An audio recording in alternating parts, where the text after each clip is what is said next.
Hello, Internet. I am back with a topic that I have been thinking about for a while, doing a video. So,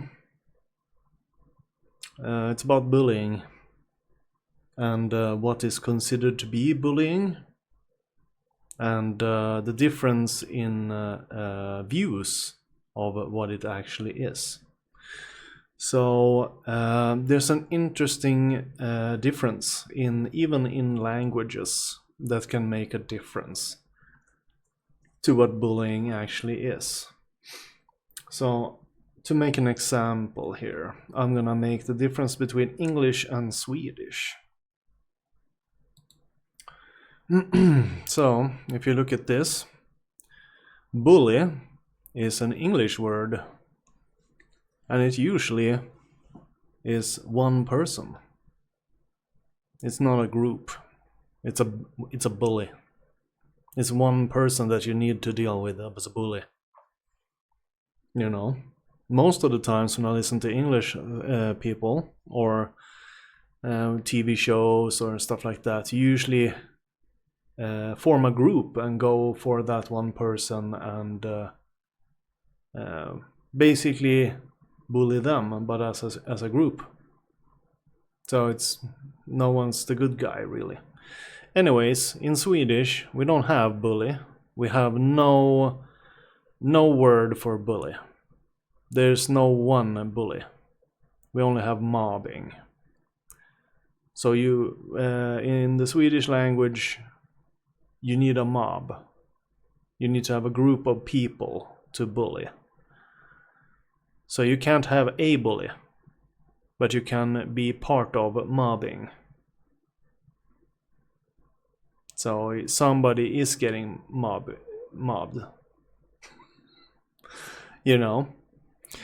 So culturally, we have tried to stop people from grouping up and doing mobbing against people.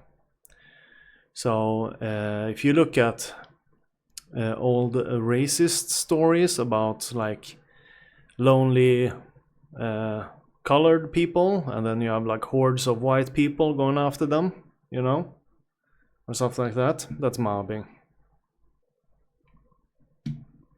You know, bully would be one person that uses his own physical authority to boss everybody around. In Sweden, that would be a leader. Leader. At least in language.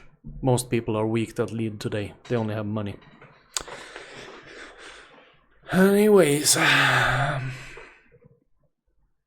And contacts, of course. And tactics to destroy you in different ways, socially. Which is mobbing.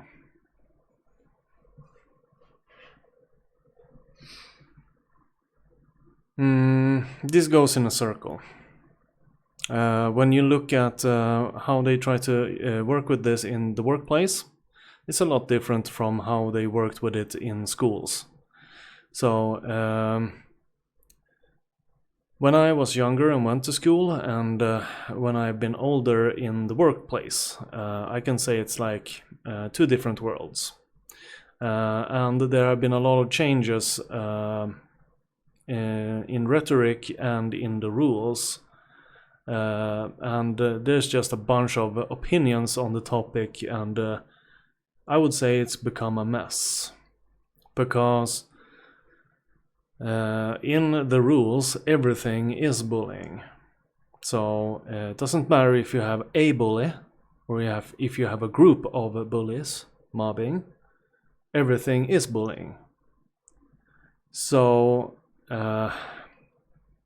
it's same with like if you harass them, or there's no kind of behavior that is acceptable if the receiving party is feeling bad about it. It's bullying. So if you feel harassed, or if you feel that they are treating you bad, or you know, and it's basically you become a victim of your own insecurities, and that affects people that are interacting with you. And you have to put the line somewhere, but it's become impossible because of cultural differences and how to deal with bullies or mobbing. So you have a disorganized mess of people looking at the words with different viewpoints. And when you're the good guy and who's the bad guy, and then you just put the word racism in here as well. And this person votes for the wrong party. Then it's okay. It's not okay if it's happened to me, but it's okay if it's happened to you. And stuff like that. So it becomes a really hypocritical mess, because there in the rules there's a bully and there's a group of bullies.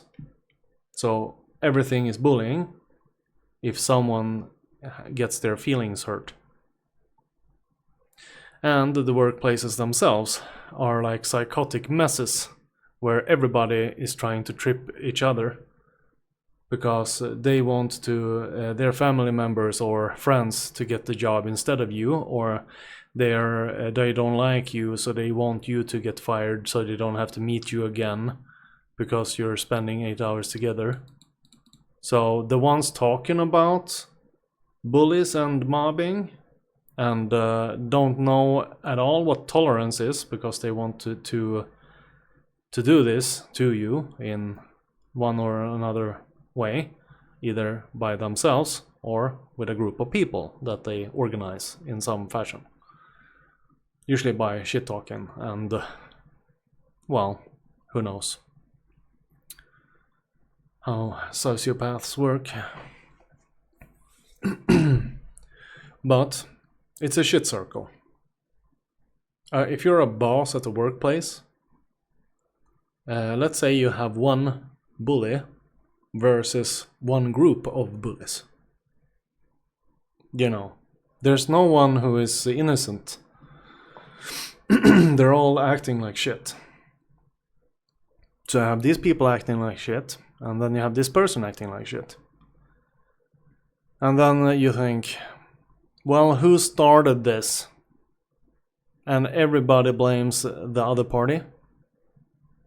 Well, of course it was the bully who started. He did this and this. Well, I only did that because this group did da-da-da-da. Or it was just one person in the beginning, and then he formed a mob against the bully. So in the beginning it was just two persons, but one person brought a bunch of people into the bullshit. And now they're active against this person.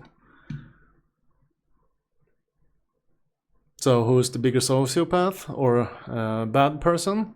If you need to like organize a little mob to do to deal with your beef, personal beef you have with someone. Because it could be just two people being assholes against each other, but this one has friends. You know? This one is more like, maybe this person didn't even give a shit when it's a new day, but this one never lets go bullshit. And the group doesn't give, they don't move past it. You know. And who is to decide who is gonna move past the bullshit? You don't even know what the bullshit is. And if it's emotional based, which is mostly are, it's not only about the conflict itself, it's about emotions. And people themselves cannot control emotion that they feel. If you dislike someone, you're disgusted by them. You think that they are ugly. You think that they are stupid. Or you just are appalled about their behavior. You might be annoyed about their laughter. or that you think that their opinions are trivial, you know. Are you allowed to have thoughts like this, or are you a bully now? And is it acceptable to have those opinions if you have a group supporting the idea? We all agree that the person is ugly and stupid. Is it okay then? You know? Is there a good here? And how would you deal with it? If you're the leader of this group, you have this one who is alone, and you have this group that is more to deal with, and you would be alone against them as well. So let's say it's so hostile that you need to fire someone. Would you fire 8 people and have a rehiring situation going on for a couple of months? Or would you have 1 person fired and deal with that in a week? This person is innocent, but it doesn't matter because you're not gonna fire 7 people. So now you're a hypocrite. You're an idiot, and you only think about your results, and you don't give a shit about who's the bully and who's mobbing. You only care about your results and things getting done.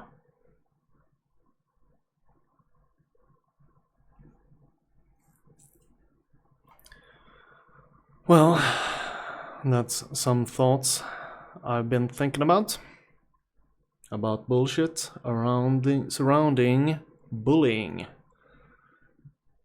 Anyways, thanks for listening.